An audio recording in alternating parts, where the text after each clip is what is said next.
तो ये जो स्माइल है वो मेरे पापा की ही दी हुई है। पापा मेरे अभी हैं जो कि माँ का रोल भी अदा कर रहे हैं इस वक्त। पापा जल्दी आ जाना। मेरे फादर रिटायर हो चुके थे। इसमें थोड़ा दुख भी शामिल है और थोड़ी खुशी ये शामिल है कि मेरे पापा बहुत ज़्यादा हिम्मती थे। ऐसा लग रहा है मैं नहीं बचूंगा, शायद ये मुझे अटैक है और उनका वहाँ पर बेहोश हो जाना। चंदा ने पूछा तारों से, तारों ने पूछा हज़ारों से, सबसे प्यारा कौन? पापा, मेरे पापा। ये लाइनें मेरे ख्याल से ये तो मैंने अभी गाई हैं और ये शायद मैं यहाँ पर उपस्थित सारी महिलाओं की, सारी बेटियों की दिलों की आवाज़ बनकर आई हूँ कि पापा, मेरे पापा। नमस्कार, मैं अपर्णा वाजपेयी जयपुर से। सबसे पहले मैं धन्यवाद करना चाहूँगी मॉर्निंग न्यूज़ इंडिया का, अंबिका शर्मा का और उरुक्रम सर जी का, जिन्होंने आज हमें यहाँ पर, हम सभी को यहाँ पर आमंत्रित किया और इतना प्यारा उद्देश्य जो कि अब फादर्स डे आने वाला है और हम सब यहाँ पर एकत्रित हैं अपने पापा के लिए कुछ भी कहने के लिए जो हमारे दिलों में है, भावनाएं हैं, संवेदनाएं हैं, यादें हैं, वो बातें जो आज हमारी ज़िंदगी के लक्ष्य बने हैं और उन लक्ष्य को पूरा करके आज हम सब यहाँ पर उपस्थित हैं। ये बातें लेकर के कि हमने अपने पापा से क्या लेसन लिया है ज़िंदगी का। तो जैसा कि सभी ये जानते हैं कि सबसे पहले हम एक जो दर्जा देते हैं वो अपनी माँ को देते हैं, प्रथम दर्जा, क्योंकि माँ से हमारा नाता ज़िंदगी में 9 महीने ज़्यादा रहता है। माँ अगर धरती है तो पिता आसमान है। धरती इसलिए बोलती हूँ क्योंकि धरती में वो जो एक बीज गिरता है उससे पनपे हम होते हैं और जो आगे की जनरेशन होती है उसका भी जो पूरा दायित्व जाता है वो माँ को ही जाता है। आसमान पिता इसलिए हैं क्योंकि उन्हीं की छत्र छाया में जब हम दुनिया में आते हैं तब हम एक वृक्ष के रूप में जिस तरह से हम फलते हैं, फूलते हैं, हमारी शाखाएं बनती हैं, तो उसके लिए मैं पिता को धन्यवाद दूंगी क्योंकि आज हम सभी लोग यहाँ पर आज जो कुछ भी हैं माता पिता की वजह से ही हैं। मेरे पापा के लिए अपर्णा ये बोलना चाहेगी कि मुझे हमेशा ये बोला जाता है कि अपर्णा आपकी स्माइल बहुत अच्छी है।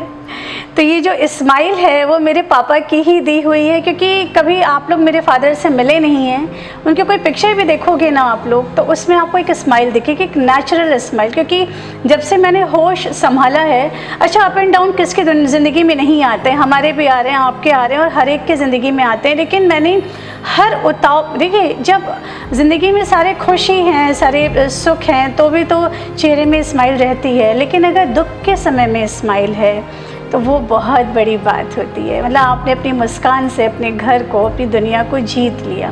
तो मैंने अपनी जो पापा को देखा है, हमेशा मुस्कुराते हुए, मुस्कुराहट बांटना उनका एक स्वभाव है।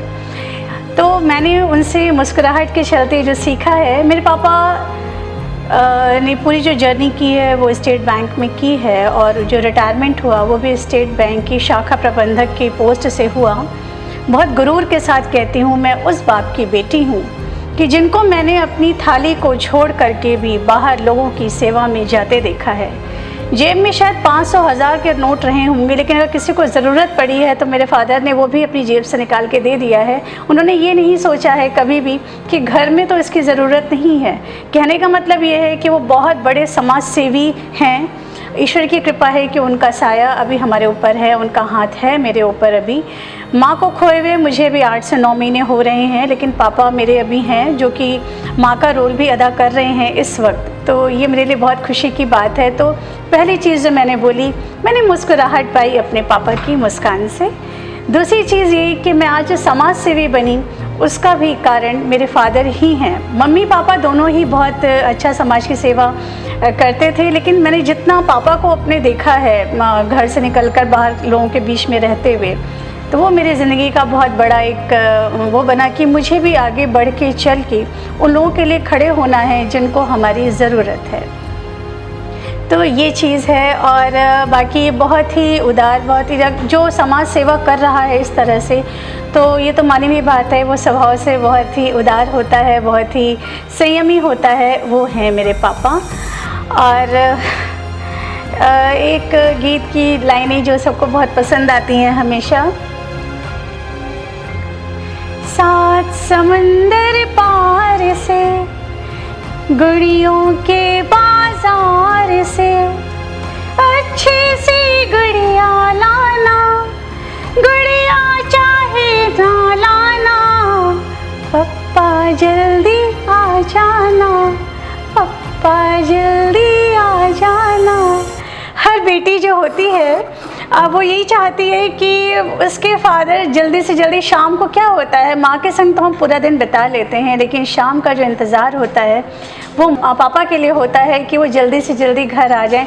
एक छोटी सी चीज़ तो अंदर से रहती है कि जब पापा घर आएंगे तो कुछ ना कुछ लेकर के आएंगे, लेकिन ये भी आप सभी को मालूम है, हम सभी जानते हैं कि जो बेटियां होती हैं वो ज़्यादा अपने फादर्स के दिल के करीब होती हैं। बेटियों को ज़्यादा अपने पापा लोगों से प्यार होता है और बेटों के लिए उनकी माँ सर्वोपरि होती हैं। तो बेटियां हमेशा ये चाहती हैं कि शाम को जब भी पापा आएँ तो कुछ ले करके आएँ, और अगर कुछ ना भी ले करके आएँ लेकिन पापा जल्दी घर आ जाएँ। यादों के झरोखों में अगर मैं जाती हूँ, ये बात है 2004 की।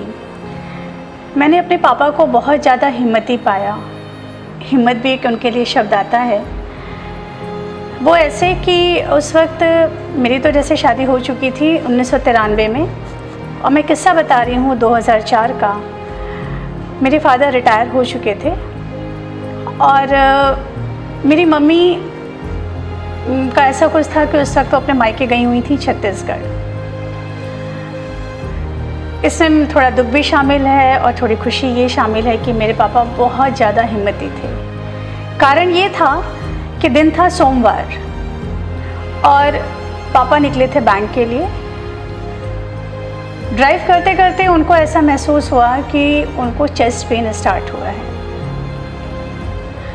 इतना सीवियर पेन था और उस हालत में भी वो ड्राइव कर रहे थे, क्योंकि ये उस वक्त इतना ऐसा नहीं था कि वो मोबाइल नहीं थे हाथ में कि किसी को कोई फ़ोन करें कुछ करें। वो उस कंडीशन में उनको ये भी महसूस हो चुका था कि शायद उन्हें ये अटैक है।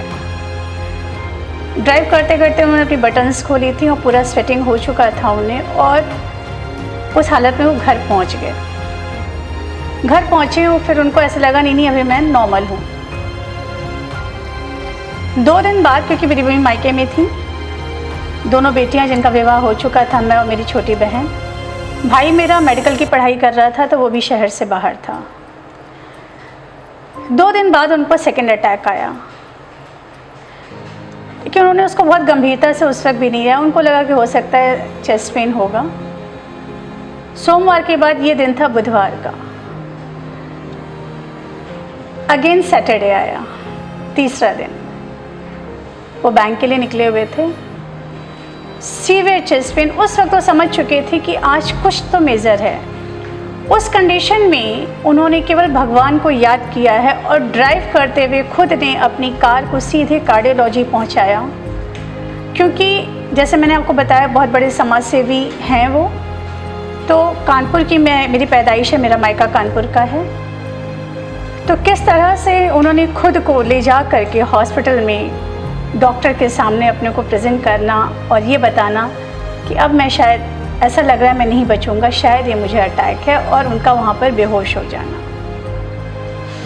लेकिन उनकी जो समाज सेवा थी जो उन्होंने किया था, कहते हैं ना ईश्वर की मेहरबानी होती है, और वहाँ के डॉक्टर्स उनसे परिचित थे, क्योंकि उन डॉक्टर्स को भी कहीं ना कहीं उन्होंने कभी ना कभी सपोर्ट किया था बैंक के मामले में। तो मेरे फादर को 1 हफ्ते के अंदर ये तीसरा अटैक था, और ईश्वर की कृपा है जो मैं बार बार कह रही हूँ कि मेरे पापा का साया अभी भी मेरे साथ है, उनका आशीर्वाद मेरे ऊपर अभी भी है। और हम तो उनके पास बाद में पहुँचे, लेकिन मैं उनकी उस हिम्मत को सैल्यूट करती हूँ, क्योंकि मोबाइल नहीं था, कुछ नहीं था, खुद को ले जा कर के खुद ही को एडमिट करना और फिर उसके बाद सबका वहाँ पर आना। तो मैंने आज जो कुछ भी मेरे अंदर जो भी चीज़ें आई, चाहे वो संतोष हो, चाहे वो हिम्मत हो, चाहे वो अपने लक्ष्य को पाने की ज़िद हो, वो सारी चीज़ें अपने पेरेंट्स से सीखी हैं, पापा से सीखी हैं। Thank you.